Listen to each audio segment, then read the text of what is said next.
వాక్యముతో ఉదక స్నానం. అందుకే వాక్యము చాలా చాలా ఇంపార్టెంట్. వాక్కు వెల్లడైతే ఆయన వెలుగు వెల్లడైపోతుంది. వాక్కును పంపి స్వస్థపరుస్తాడు. ఎవరి జీవితంలోనైతే దేవుని వాక్కు అనేది అది స్వీకరించబడుతుందో, ఎవరి జీవితంలోనైతే దేవుని వాక్యాన్ని విధేయతతో స్వీకరించి లోబడతారో వారి జీవితాల్లో ఈ క్రియలన్నీ జరుగుతాయి.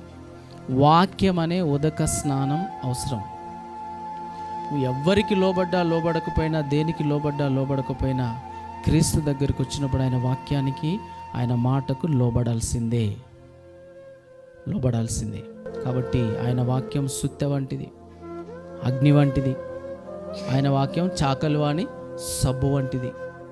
ఈ విధంగా వాక్యం ఎన్నో రకాలుగా ఖడ్గం, రెండంచుల ఖడ్గము కంటే వాడగలిగింది. అది ప్రాణాత్మను, దేహమును, కీళ్లను, మూలుగులను విభజించినంత మటుకు దూరుచు హృదయం యొక్క తలంపులను శోధించుచున్నది వాక్యం.